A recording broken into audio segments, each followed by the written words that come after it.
always on the move.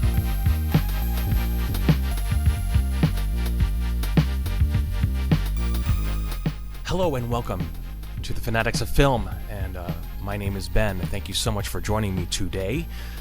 This is a really quick video. I just barely saw Spider-Man Far From Home.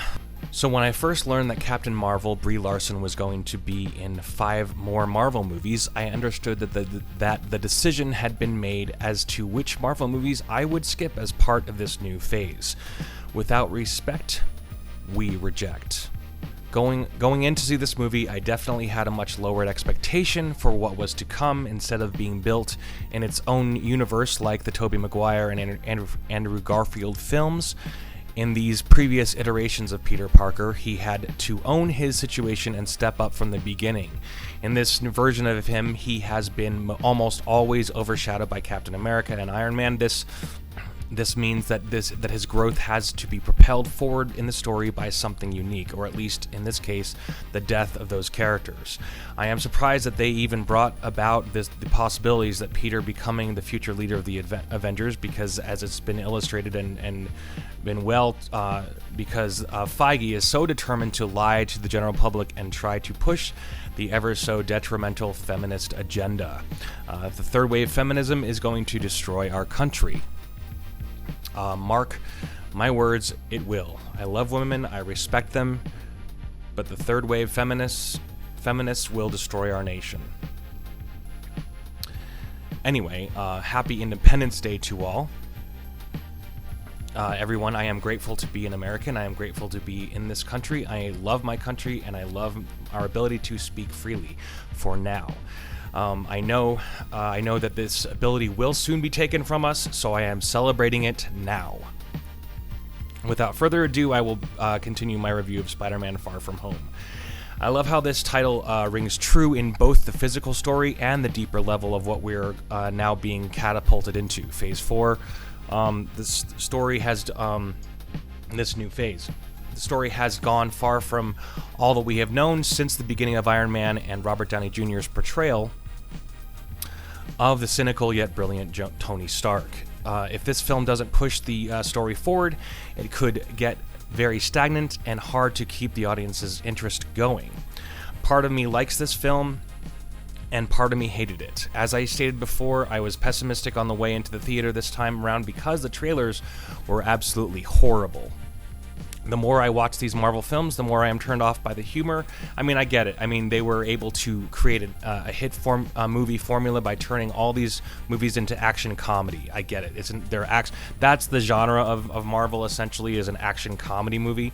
I get it, but I really could use something with high stakes, something that actually moves us emotionally. And then this brings me back to thinking about what Mecca Random has said about that. She's talked about that in general, and just talking about it, the superhero films, at least the Marvel universe, doesn't seem high stakes. I mean, there seems to be a point in the third act where there is high stakes, but in general there aren't, or at least this version of Spider-Man that doesn't seem that way. The very beginning opens with the montage that seems created at that someone had created at Midtown High being shown during the opening announcements. So the blip made everyone 5 years older than they had been.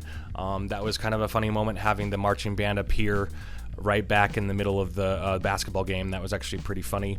Anyway, but having them appear 5 years older, I guess. Anyway, this makes it odd. It does make the story interesting, however, as it shows repercussions of these large events affecting individual Avengers stories. So it's always great to have that unifies them all together. It unifies all the different stories into the greater universe. This montage memorial is accompanied by "I Will Always Love You" by Whitney Houston, which was, I'm not sure if this was supposed to be funny while showing Cap, Iron Man, and Black Widow's photos. I think it was supposed to be funny, yet at the same time emotional. There weren't many people in the theater, so it was difficult to assess what was supposed to be funny, because this is usually revealed by a large audience laughing. Not always, though, because Thor killing Thanos conjured a laugh from the audience, and even though when Thor killed Thanos, that was an interesting moment. Desensitization of the general public.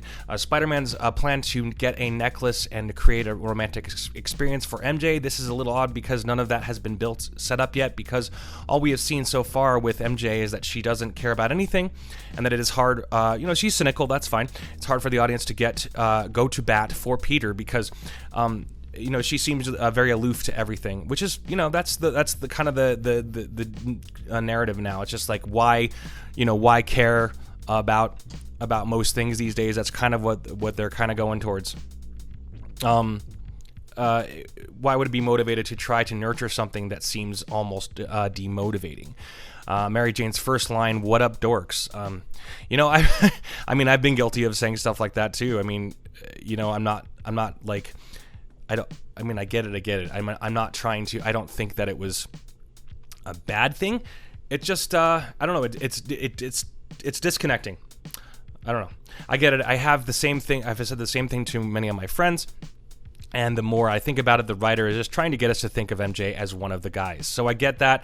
I guess this is okay, but it isn't how it was for me personally in high school when there was a girl you're into. It's very difficult to do this. It's very, I guess in some situations I've been in that maybe. So I don't know. I may have just debunked myself there. I'm not quite sure. I don't know. It's different. It's different. So maybe I am wrong about all of this. Please let me know if you disagree or if you agree with me on that.